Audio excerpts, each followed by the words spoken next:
Well, hello there, mechanical keyboard nerds. Pete here. In today's video, I'm going to be unboxing, sound testing, and reviewing the all-new and improved version 2 Halo75 mechanical keyboard from NuPhy. Quick disclaimer, I'm not being paid to make this video, but NuPhy did send me this mechanical keyboard for free to test out. All opinions are my own. They didn't say what I can say or can't say, but I just wanted to let you know. So we'll see the unboxing, and as I unbox it and show it to you, I'm going to tell you about a bunch of the details and some other stuff. So first of all, NuPhy doesn't mess around with the packaging. It's not going to get damaged en route, which I really love.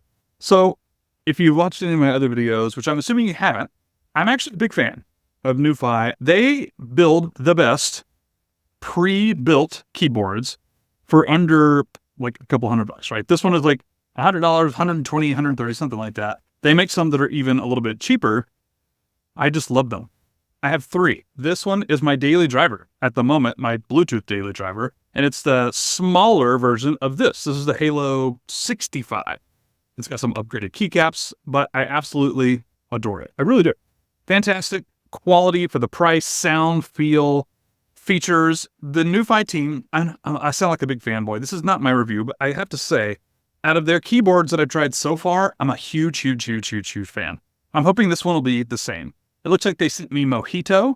I will say that when I got that other keyboard, they only really had white, black, and gray, and now they have white, black, and 4 other colors. They have like green, Mojito, red, blue, and some other ones. So just really quick, what's in the box? Instructions, which I may or may not ever look at or read, as well as some stickers. Again, solid packaging all around from the NuPhy team.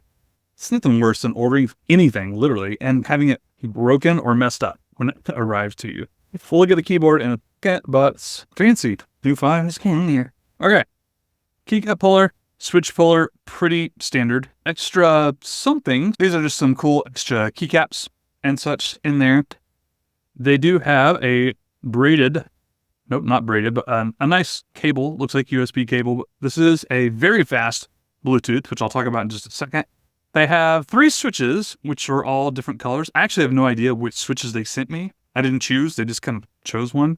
And the 2.4 gigahertz dongle, which you can use instead of Bluetooth mode if you so desire. So let's do a full tour of this keyboard. And I want to underscore some things that have changed from some of their previous models and some stuff that you're really paying for with this. First of all, it's heavy as lead. Again, not my review, but let's start there. We'll start with the back. This is transparent, semi-transparent, which means the lighting, the side lighting is now improved. It used to be a bar, and now it's like literally this entire thing around here. In fact, let's just flip it on and see what that looks like. And I cannot remember the name of this, but you can customize this with software now. Again, this is separate from the total backlighting stuff. You can also customize that, as always. But this is new. This is different. I don't remember the name of it. I'll maybe put it in the description below this video. But it's a software, and you can customize this. Really neat. Really cool. I love it. I love the ridges. I don't know if you can really see it. You can barely see it right there. It's just textured. Everything about this keyboard from a design standpoint, it just screams, we put thought and effort into this, which I love. This is not some cheap knockoff mechanical keyboard that's made by some crazy manufacturer. No, this is like, we designed this keyboard. We took care and all the different stuff. I really like that. Anyways, I'm skipping to my review. I haven't even tried it. Sorry. Tri-mode feet, right? Flat, that angle, or that angle. Obviously, you've probably seen that before. A few things on the back here. Obviously, this is going to be where the dongle goes. On this side, you have off-wired Bluetooth, as always, but there's also an operating system button right here. So I'm on Mac OS, but I game on the Windows computer, and you just swap it right there with one thing. Boom, boom. You don't have to go into your keyboard settings and mess with the modifier keys or whatever. Big fan of that because I use both operating systems myself. Now, let's go inside, and then we'll talk about the keycaps, which are new. I'm excited about. Inside, I'm not going to take this apart for you to show. You can look at their website. They got pictures, sound dampening, and like a boat. This is a gasket-mounted PCB, but again, they got like little sound dampening things pretty much everywhere. Hang on. Sound dampening things everywhere. They're very muted. They're not soft. They're not silent keyboards, but they're properly dampened. The other keyboards have done a really good job with that. And I'll do a full sound test even in just a second. One thing I do want to show you is the ghost keycap on the spacebar. Underneath the spacebar in here, sound dampening inside of the spacebar to make it less hollow sounding. I love this, and the reason I love this is because I can't stand when spacebars sound different than the rest of the keys. They're always going to sound a little bit different, but I hate when it's like 5 times louder and 5 times different. I will also show you right down here, more padding right there underneath the spacebar thing. And for the first time, I'm seeing raspberry switches, which is going to be a linear switch, no tactile bump halfway through, roughly similar to like a red switch, cherry red. So lots of dampening inside this case. It's also why it's extremely heavy. Also, internal to this keyboard is the wireless. It's supposed to be just hyper fast, right? Like 1000 megahertz. I don't know what I'm talking about here. I'm going to be frank. I'm not a super professional gamer, and I don't care if things are like a tiny fraction of a millisecond. But if you do care, apparently the wired Bluetooth and dongle mode is like almost indistinguishable from each other. You could go look at the graphs on their website, and it's supposed to just be brutal fast wireless connections. Pretty cool if you're into gaming. So MSA is the keycap profile. Apparently this is new. The other ones, the old ones, and I think even the ones that came with the other NuPhy keyboards I have, are a tiny bit shorter. They're still like an SA sculpted, a little bit more quote unquote ergonomical shape to them. But these are higher. These are a little bit higher keycap profile. And they have a couple of keys on here. The home keys right there. You know, if you're a touch typer, your home keys, H and J, or no, excuse me, F and J. They have lights on them. So you can see light shining through and know where to put your hands and that sort of stuff. By the way, this says Halo right here. This looks so cool. You can't really see it other than the fact that there's like a little bit of backlighting and just all caps Halo. It's metal. It's textured instead of just like printed on the case. It's the little stuff from these guys. NuPhy. I'm a fanboy. I'll give you my official review later, but I got to tell you, like first glance at this and based on the other keyboards I have, I just love the keyboard. There's lots of thought and effort and energy went into this.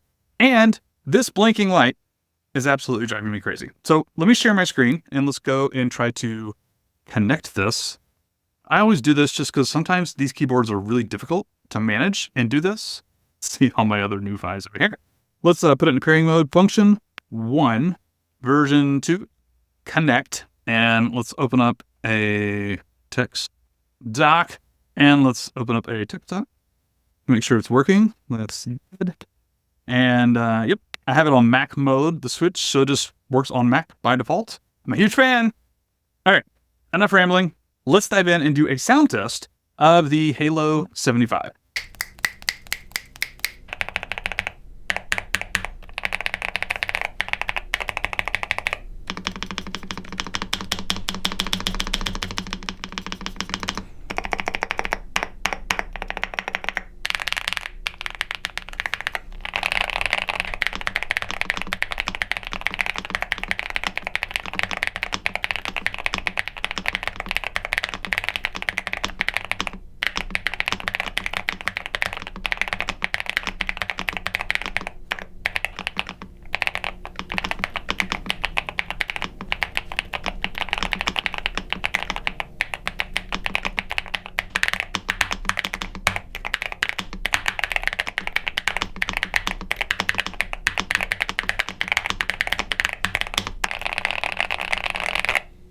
Well, hello there and welcome back. Pete's review. Typed on it for a few days. Let me hit you with my thoughts. 20-second overview first. Like all of the other NuPhy keyboards that I have, I greatly approve.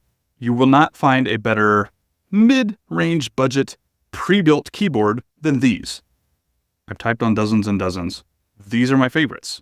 Hands down, across the board, period. Thank you, NuPhy. And I promise they're not paying me to say this. These are just the best I've tried, period.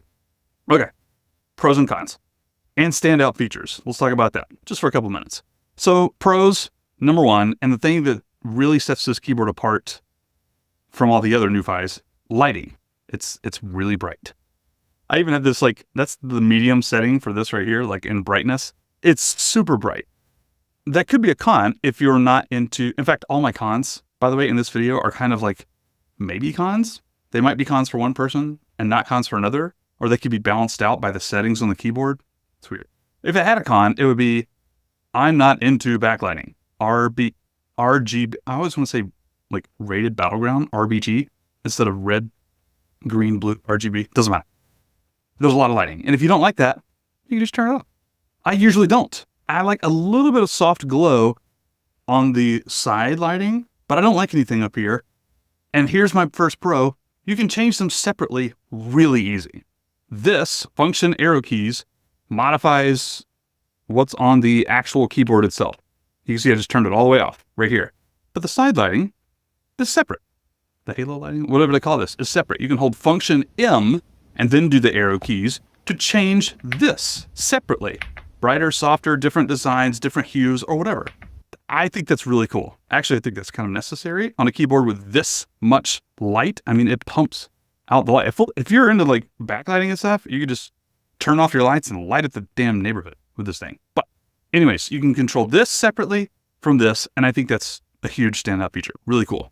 By the way, Signal RGB. I did not download the software, but I did watch some YouTube videos. It looks really cool. You can sync it to different games. You can sync it to mirror your screen colors and stuff, whatever you got going on. You can sync it to music. It's pretty cool. I am not going to do that because I don't care, but it's free to download. I think they have a pro version, but this is free. And a keyboard with this much lighting, it should support something like that. So way to go, NuPhy. I think that's really cool. So let's talk about sound and feel. And I'm actually going to, you might have a hard time hearing me for a second. I am going to type on its baby brother, which is one of my daily driver keyboards here, Halo75, compared to this new and improved Halo75 version. Listen for the difference. Okay. Yes, these do have tactile switches, but the keycaps are really, really, really similar on both of these things. And those switches has way less to do of the sound than does the actual keyboard. What's inside of there? All that sound dampening and padding. There's so much in this keyboard that the sound is coming back up at you. Some people do like the tape mods and stuff to lead to a creamier sound. This has that by default. If you're looking for like really loud, deep sounds from your keyboard, this is not going to do that. This is a little lighter. It's more, I mean, I hate to use the word creamy, but that's exactly what it is. I actually let my wife type on this, and she said, oh, that's like typing on marshmallows. And she's not wrong. That's exactly what it sounds like. I like this, personally. If you don't buy this keyboard because you're not going to be able to throw in different switches and get a drastically different sound. You can mod it. You can take it apart and take some stuff out. That would just be stupid. You don't want that. This is like one of those pros and cons. It's a pro for me because I like these like creamy, a little bit poppy sounds. It's not super low. It's not super loud. It's actually not as soft as I would have guessed, by the way. It's still loud enough for me. I don't want it super soft. Spacebar is obviously softer if they didn't put the ghost stuff in there. But if you don't like that sound, you're not going to be able to change it much with new switches. Maybe a tiny bit. Or new keycaps, for that matter. It's going to hold that sound pretty well just because of all the stuff in here. Pro or con? That's up for you to decide. Feel. It feels lovely. I don't know what you want to say. It's super heavy, built like a truck. The overall quality of this keyboard is better than almost anything else in its price range, period. And I would challenge you guys, all you people who would want to argue, what is the keyboard? What's the other keyboard for $100 to $130? This one is like $120, $130, I think. What's another keyboard that has this quality build, attention to design in the details, the logo right here, the ridges, the transparent bottom case, the rim, the PCB, and being able to change the lighting? You can't find that. To my knowledge, I haven't seen one that has all of this stuff, feels this good, is built this well. They're not paying me to say this. I just really love the NuPhy keyboards. Anyways, it feels great to type on. It really does. It's smooth. It's creamy. I like it. New keycaps, by the way, just a quick word on that. I'm a big fan of, but this is probably like one of my last cons here. It's really high. It's pretty high profile there, as you can see. So buy a wrist rest if you need one. I don't need one because I have big hands and I work at the standing desk and whatever. It doesn't bother me at all. It never has. In fact, I like SA sculpted keycaps. I like high profile keyboards and high profile keycaps. So this fits me just fine. It's not as high as like normal SAs, which I have on the keyboard over there. But it's pretty high profile, just so you know. Again, not really a big con, but that's something you should be aware of if you're looking to buy this keyboard. So to sum up, It's super lighting. Lighting on steroids, backlighting on steroids. I love that you can control these two things separately. I love that you can also turn it off if you so desire, so you won't wake up your loved ones with too much brightness coming from your gaming room. Anyways, I ramble. For the $100 to $150 price range, this one's like $120, $130. I don't think you're going to find one built better than this. If you like the sound, this is an important part because you're not going to be able to change it very much. If you like the sound and approve of the sound, this is your keyboard. It's beautiful. It's well designed. It's built like a truck. Lighting is cool. It sounds and feels great. I just like it. That's all I got to say. Do you like the sound? You should buy this keyboard. It's fantastic. They're not paying me to say this. I love it. I love my 65, and now I'm going to love my new 75. That's all I got. Let me know in the comments what you think. If you want to see more review videos popping up, I don't do as many as I used to, but thank you for watching, and I'll see you next time. Adios.